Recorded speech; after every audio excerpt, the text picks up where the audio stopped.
आज की व्याख्या में हम अनुच्छेद 249 और अनुच्छेद 312 के तहत राज्यसभा को प्राप्त विशेषाधिकारों के बारे में जानकारी प्राप्त करेंगे। Hello guys, welcome to my channel history and polity. आज के हमारे प्रश्न का टॉपिक पॉलिटी है।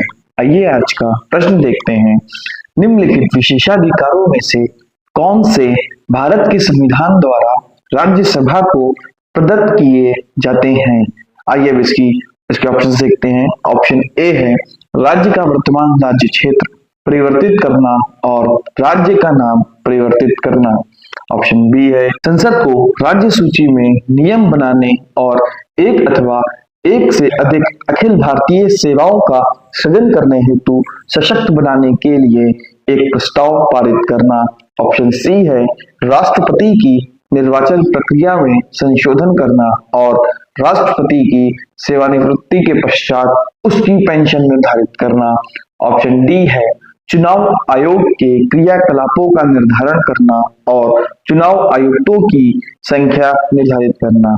इसका उत्तर ऑप्शन बी होगा, संसद को राज्य सूची में नियम बनाने और एक अथवा एक से अधिक अखिल भारतीय सेवाओं का सृजन करने हेतु सशक्त बनाने के लिए एक प्रस्ताव पारित करना। आइए अब हम इसकी व्याख्या देखते हैं। राज्यसभा में राज्यों का प्रतिनिधित्व होता है। सभी राज्यों एवं दिल्ली, जम्मू कश्मीर तथा पुडुचेरी जैसे 3 संघ शासित प्रदेशों को राज्यसभा में प्रतिनिधित्व प्रदान किया गया है।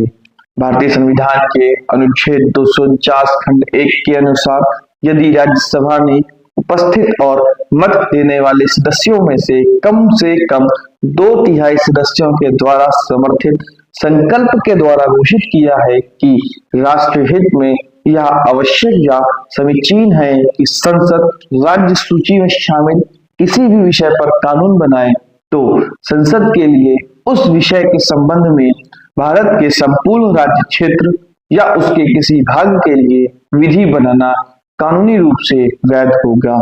अनुच्छेद 312 खंड 1 के अधीन यदि राज्यसभा में उपस्थित और मत देने वाले सदस्यों में से कम 2/3 सदस्यों द्वारा समर्थित संकल्प के द्वारा यह घोषित किया है कि राष्ट्रीय हित में ऐसा करना आवश्यक है, तो संसद विधि द्वारा संघ शासित प्रदेशों और राज्यों के लिए सम्मिलित एक या एक से अधिक अखिल भारतीय सेवाओं के सृजन के लिए उपबंध कर सकेगी। इसके तहत अखिल भारतीय न्यायिक सेवा भी शामिल है। आइए अनुच्छेद 249 को देखते हैं।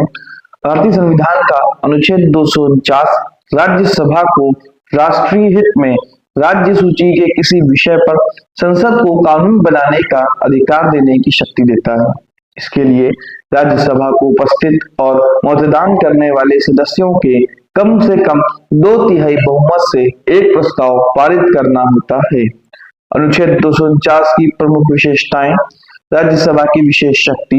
यह अनुच्छेद राज्यसभा को राज्य सूची पर कानून बनाने की पहल करने का अधिकार देता है। राष्ट्रीय हित। यह प्रस्ताव तभी पारित हो सकता है जब मामला राष्ट्रीय हित का हो। प्रक्रिया। राज्यसभा द्वारा उपस्थित और मतदान करने वाले कम से कम 2/3 सदस्यों के बहुमत से प्रस्ताव पारित होना। अवधि। ऐसा प्रस्ताव एक बार में 1 वर्ष के लिए वैध रहता है, जिसे हर बार 1 वर्ष के लिए आगे बढ़ाया जा सकता है। प्रभाव। प्रस्ताव के लागू न रहने के 6 महीने बाद संसद द्वारा बनाया गया ऐसा कानून समाप्त हो जाता है। यह अनुच्छेद भारत के संघीय ढांचे को लचीलापन प्रदान करता है, जो केंद्र को आपातकालीन स्थितियों में राज्य के मामले में हस्तक्षेप करने की अनुमति देता है। आइए हम अनुच्छेद 312 को देखते हैं। भारतीय संविधान का अनुच्छेद 312 संसद को राज्यसभा के माध्यम से नई अखिल भारतीय सेवाओं का सृजन करने की शक्ति देता है, यदि यह राष्ट्रीय हित में आवश्यक हो। इसके लिए राज्यसभा को उपस्थित और मतदान करने वाले सदस्यों के 2/3 बहुमत से प्रस्ताव पारित करना होता है। इसमें IAS, IPS और IFS जैसी सेवाओं की सेवा शर्तों का निर्धारण शामिल है। अनुच्छेद 312 की मुख्य विशेषताएं। राज्यसभा की विशेष शक्ति। संविधान का यह अनुच्छेद राज्यसभा राज्यों की परिषद को एक विशेष शक्ति प्रदान करता है। यदि राज्यसभा विशेष बहुमत से प्रस्ताव पारित करती है तो संसद संघ और राज्यों के लिए नई अखिल भारतीय सेवाएं बना सकती है। राष्ट्रीय हित, ऐसी सेवाओं का सृजन केवल तब किया जा सकता है जब यह राष्ट्रीय हित में हो। मौजूदा सेवाएं, संविधान के प्रारंभ में भारतीय प्रशासनिक सेवा और भारतीय पुलिस सेवा को इस अनुच्छेद के तहत माना गया था। भारतीय वन सेवा, 1966 में संसद ने इस अनुच्छेद का उपयोग करते हुए भारतीय वन सेवा का गठन किया। प्रशासनिक एकरूपता, इन सेवाओं का मुख्य उद्देश्य देश में प्रशासनिक एकरूपता बनाए रखना और शासन को सुदृढ़ करना है। संसद की विधि द्वारा सृजन, एक बार प्रस्ताव पारित होने पर संसद कानून बनाकर नई अखिल भारतीय सेवाएं जैसे अखिल भारतीय न्यायिक सेवा शुरू कर सकती है। अनुच्छेद 312 खंड 1, सेवा शर्तें, इस अनुच्छेद के तहत इन सेवाओं में भर्ती और नियुक्त व्यक्तियों की सेवा शर्तों को विनियमित किया जा सकता है। अनुच्छेद 312 खंड 1, महत्व, यह केंद्र और राज्य दोनों के लिए साझा नौकरशाही को सक्षम बनाता है। यह अनुच्छेद 368 के तहत संवैधानिक संशोधन के बिना भी नई सेवाओं के निर्माण की अनुमति देता है।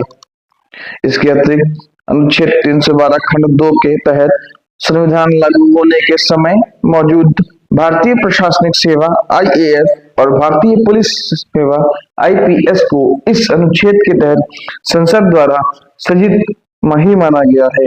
धन्यवाद। अगर आपको वीडियो पसंद आई हो तो आप वीडियो को लाइक और ऐसे ही नॉलेजेबल वीडियोस के लिए चैनल को सब्सक्राइब करें।